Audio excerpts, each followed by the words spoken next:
When you think of an indie game, what comes to mind? To me, I think of games at a lesser caliber compared to AAA titles, such as Minecraft, Among Us, Oxenfree, and many more. These games are much smaller than those released from bigger developers, so naturally, they tend to have fewer mechanics and shorter storylines. That doesn't mean they're any less good of a game compared to a AAA title though. Now, this video is about Breath of the Wild, and I honest to God believe that this game was an indie title prior to it being a Zelda game. I know this sounds a little controversial, but stick through this video and I'll show you everything that has led me to believe this is more than just an opinion. When you think of the Legend of Zelda franchise, what comes to mind? If you compare the games side by side, you see a commonality.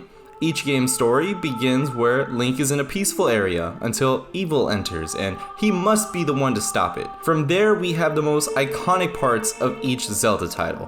Puzzling dungeons, unique items, and a fight with Ganon or some other enemy. But what about Breath of the Wild?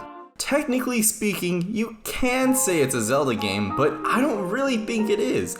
In fact, I think Zelda was forced into it. Now hold on, before you start roasting me in the comment section saying I'm a hater, I want to make it clear, I'm not saying it's a bad game. I just don't think that it's at the full caliber of a Zelda game.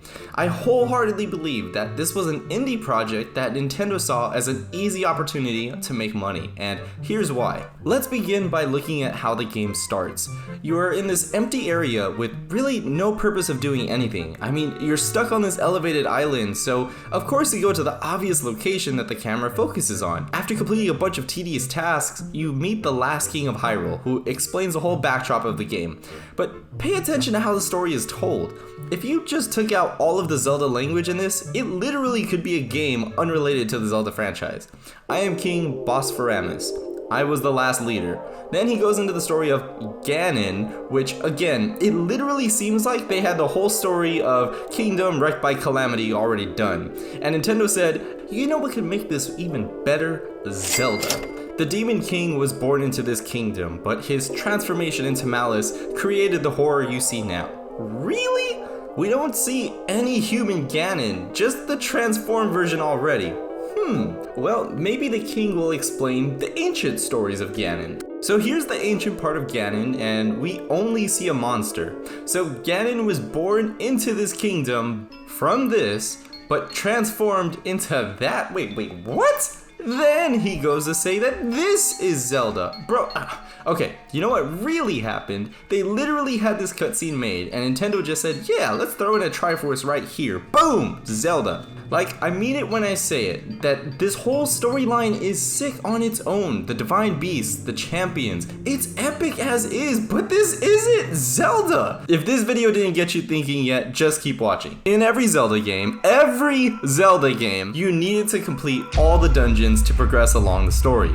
Each dungeon held a purpose, and you were taking down Ganon's army. All the while, you're building up your arsenal. The dungeons in each Zelda game were filled with puzzles that you didn't simply complete just by pushing forward and killing everything around you. You had to think critically while also using a combination of items that you obtained the more you played. Not only that, but each dungeon was so uniquely themed with its own textures, monsters, and musical scores, you felt like you were in different parts of the world, engulfed around grass, water, fire, air, all the elements. In Breath of the Wild, when the king tells you, I think you are now ready, he literally meant it. I mean, why else is the camera zooming in on the castle as he's saying it? You don't need the Divine Beast. You don't need to complete any of these dungeons. You don't need the fucking Master Sword? But no, really, the dungeons in this game were nothing like any Zelda game because they aren't. They're very remedial puzzles that, and I don't mean to insult good indie games, but these are dungeons of an indie game. All the textures are recycled, the music is recycled, the enemies are recycled. Come on! Nothing in the dungeons has anything related to Zelda at all. If anything, the entire mechanical theme of this game rips off the Temple of Time enemies and centers the whole game off of it. Think about it, a AAA company that has all the money and development resources created all the dungeons using recycled elements? I don't know. But that's where I stand with the dungeons, and I was hoping to at least get some color changes, banners, anything to make them feel unique, but there weren't.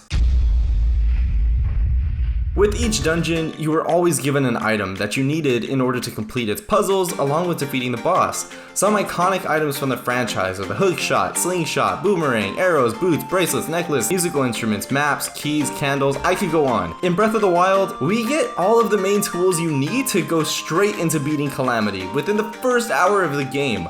Yeah, and I'm not calling this thing Ganon because it's not.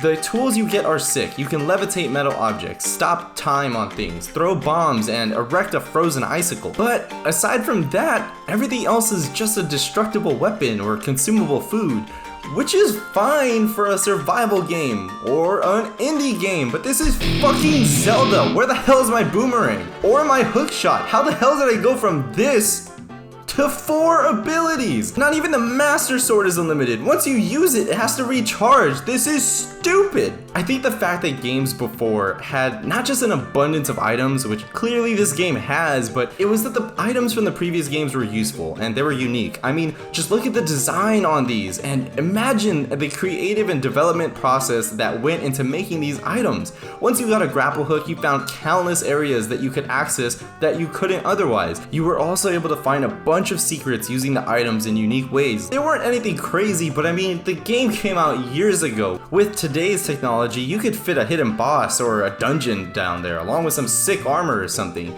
In Breath of the Wild, you literally have your abilities and breakable items. I mean, in terms of development, they made one parent weapon and hit copy paste like 50 times and altered the parameters. The most creative part of these items are the meshes themselves, which are dope, but that's it. It's just so boring. If this isn't what your typical indie survival game consists of, then I don't know what does. But hey, we got bombs and can eventually get Link's outfit, which serves no purpose other than aesthetics. So yeah, this is another sign that it's an indie game for me. And for my last point, the boss. The main antagonist behind the whole motive for Link to get out of bed in the morning. Now that I think about it, Link is probably just having some massive sleep hallucination throughout the entire game because this guy never sleeps. In each Zelda game, you're introduced to a villain. For the most part, you know it's some agent of Ganon or some other major bad guy you will fight in the end. You're actively progressing throughout the game's dungeons, getting stronger, unlocking weapons to help you reach your enemy. In Twilight Princess, your village is attacked and you eventually learn about the twilight that is overtaking the world. In Wind Waker, you're saving a girl you meet who is kidnapped and dropped onto your island. Ocarina of Time, you're, well, it's not explained right at the beginning, but you eventually learn that you're saving Hyrule from Ganon.